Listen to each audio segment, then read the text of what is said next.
problem with negative reinforcement is most people don't use that any more than most people use positive reinforcement. What they actually use is punishment. Punishment is not what you do. You're doing the exact same thing. You're looking at the dog cross-eyed or yelling at the dog or hitting him with a 2x4. It's the same actions. It's when you do it that makes the difference between negative reinforcement and punishment. Punishment, you're trying to correct a behavior that's already happened. So bribery, you're trying to reward a behavior before it happens. How wacko is that? You're trying to reward a behavior before it happens. Punishment, trying to correct a behavior after it's already happened. It's like saying to your kids, you should have. What, they're going to get in a time machine, go back and undo what they just did? They should have, couldn't do nothing. You know, it's done. I'd say, next time, you better do this instead of that. Should have means nothing.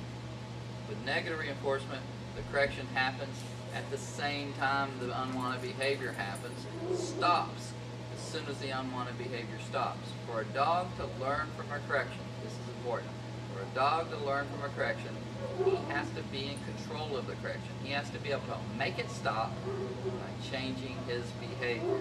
Now, if he's already peed on the floor, if he's already chewed up the trash, how's he going to make the correction stop?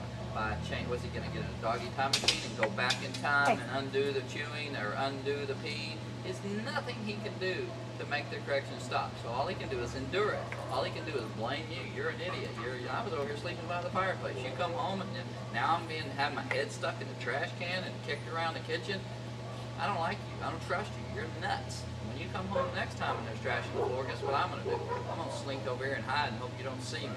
And then people go, look at his behavior. He's blaming you. He knows what he did wrong. He doesn't know what he did wrong. What he knows is, A, trash on the floor. B, Dad comes in the house. C, I'm getting my butt kicked. Okay? It's no different than if you're walking down the street in New York City about 9:30 at night. You have every right to be there. But you see these group of guys sort of walking towards you, and you tuck your proverbial tail between your legs and cross the street to avoid conflict. Does not mean you knew what you did wrong. It means I don't want to get beat up. So I'm going to hide over here, and I'm going to act all submissive so that you don't beat me up. That's all it means. But people get this thing in their head, the dog's ashamed. He knows what he did wrong. He doesn't know what he did wrong. If he knew what he did wrong, he wouldn't do it. Because he didn't want to get beat up. He's not stupid. You know, he doesn't want to get yelled at. But he just didn't know. Okay? Timing is everything. So negative reinforcement happens right when the unwanted behavior happens, stops. As soon as the unwanted behavior stops, the dog will learn from it. Like positive reinforcement though, motivation is an issue. Some dogs don't care if you correct them, okay? They would rather get in the trash than care about your, correction. They would rather do this or that or whatever.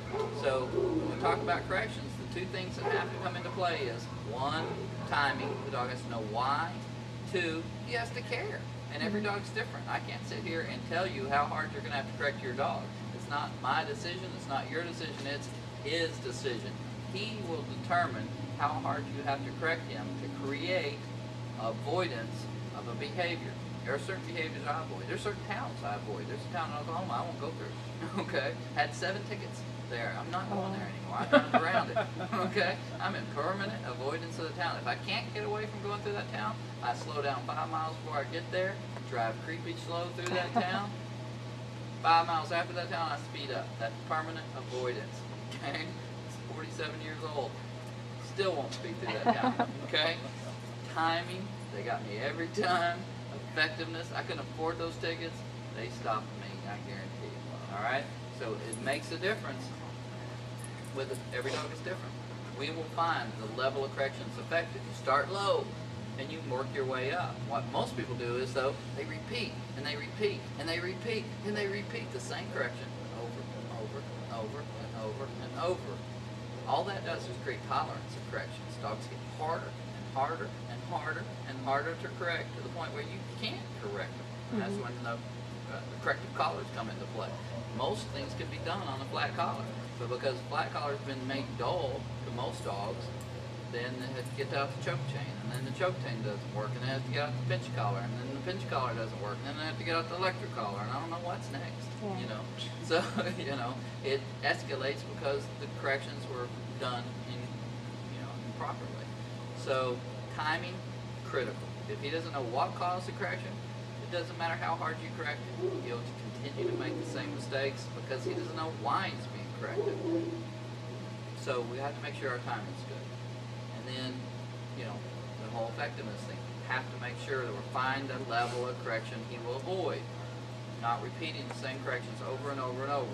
So we just have to start with something, move our way up until he goes, you know what?